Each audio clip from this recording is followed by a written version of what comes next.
नमस्कार। आज के इस एक्सप्लेनर में हम एक बहुत ही दिलचस्प विषय पर बात करेंगे।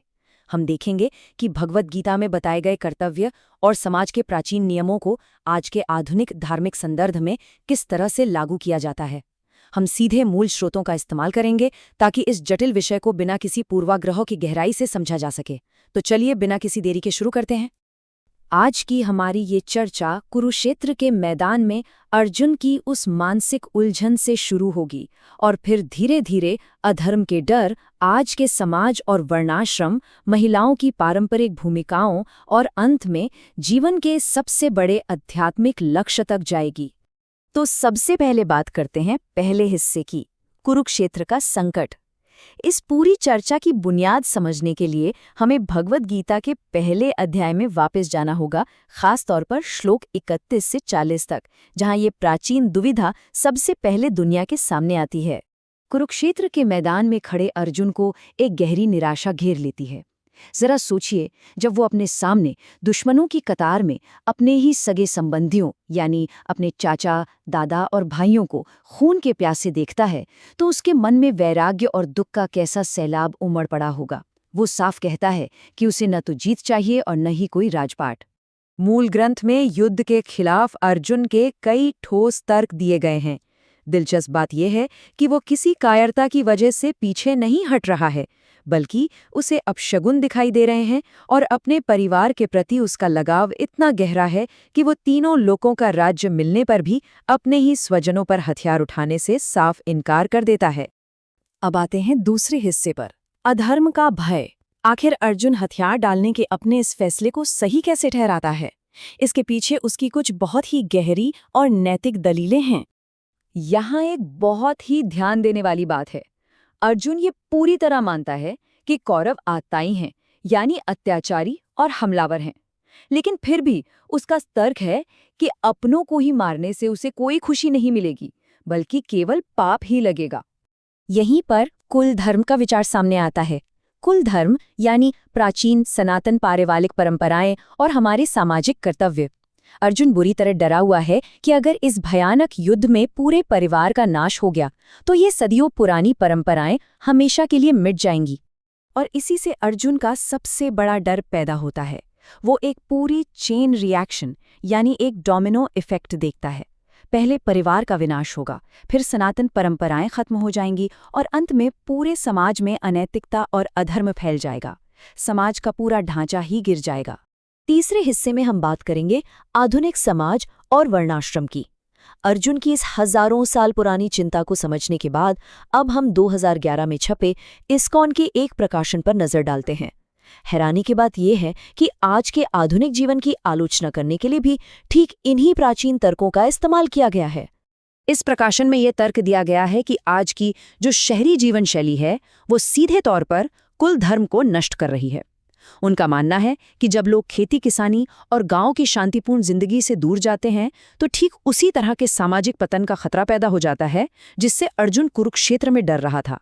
टेक्स्ट में एक बड़ा ही चौंकाने वाला आंकड़ा भी दिया गया है। अनुमान है कि साल 2050 तक दुनिया की 70% आबादी शहरों में रहने लगेगी और इस ग्लोबल शहरीकरण की लहर को एक सभ्य समाज के लिए बहुत ही खतरनाक और विनाशकारी बताया गया है। इस स्रोत में दो जीवन शैलियों की सीधी तुलना की गई है। एक तरफ ग्रामीण वर्णाश्रम प्रणाली है जिसे वैज्ञानिक और चेतना जगाने वाला बताया गया है, वहीं दूसरी तरफ हमारे आधुनिक शहर हैं। तर्क यह है कि शहर पूरी तरह उपभोक्तावाद पर आधारित हैं। ये लोगों में फालतू की ज़रूरतें पैदा करते हैं और हमारे शारीरिक और भावनात्मक रिश्तों को बुरी तरह नुकसान पहुंचाते हैं। और यहीं से गीता के साथ एक सीधा तार जुड़ता है। प्रकाशन कहता है कि अपनी पारंपरिक भूमिकाओं और पारिवारिक कर्तव्यों को छोड़ने का सीधा नतीजा वर्ण संकर यानी अवांछित आबादी के रूप में सामने आता है। ये बिल्कुल वैसी ही चेतावनी है जैसी अर्जुन ने महाभारत में दी थी। अब बढ़ते हैं चौथे हिस्से की ओर, महिलाओं के लिए पारंपरिक भूमिकाएं।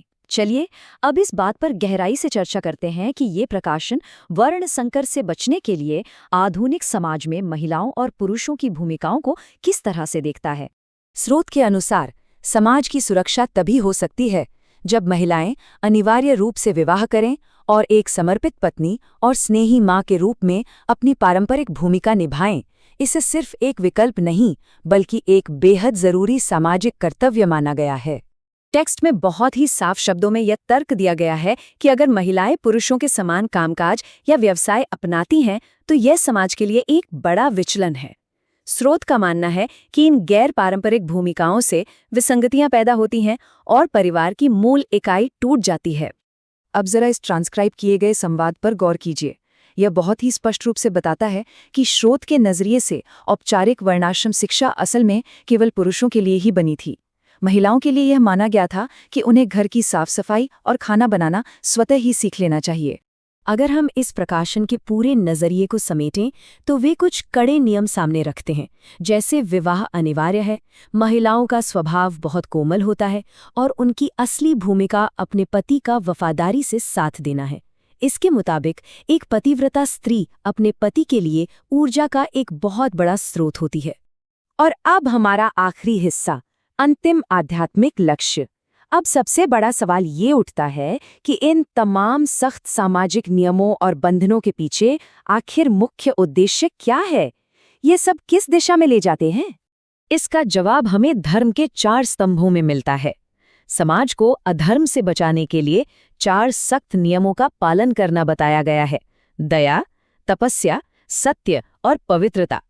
इसके लिए मांस न खाने, नशा न करने और जुआ न खेलने जैसी बेहद विशिष्ट वर्जनाएं तय की गई हैं। यह स्रोत सामग्री इस बात पर बहुत जोर देती है कि ये जितने भी नियम हैं, चाहे वो गांव की सादी जिंदगी हो या फिर समाज में महिला पुरुष की तय भूमिकाएं, इन सब का एक ही अंतिम लक्ष्य है: आध्यात्मिक रूप से मुक्त होना और भगवान कृष्ण के साथ एक गहरा अटूट संबंध बनाना। और आध्यात्मिक ऊंचाई हासिल करने का ये रास्ता सबके लिए खुला है। जैसा कि ये उद्धरण बताता है, इस पारंपरिक ढांचे के भीतर रहकर कोई भी व्यक्ति, चाहे वो कोई भी हो, फर्स्ट क्लास यानी उत्तम श्रेणी का बन सकता है। शर्त सिर्फ इतनी है कि वो अपने लिए तय किए गए कर्तव्यों का पूरी निष्ठा और ईमानदारी से पालन करे। तो आज के इस एक्सप्लेनेर में हमने देखा कि कैसे 5000 साल पुरानी कुरुक्षेत्र की उस भयानक उलझन से लेकर आज के आधुनिक रूढ़िवादी ढांचे तक एक सीधा रास्ता जाता है। यह हमें सोचने पर मजबूर करता है कि क्या आने वाली सदियों में भी इन प्राचीन ग्रंथों को ऐसे ही समझा जाता रहेगा, और क्या ये हमारे जीने के तरीकों को यूं ही प्रभावित करते रहेंगे? इस पर जरूर विचार कीजिएगा। आज के लिए बस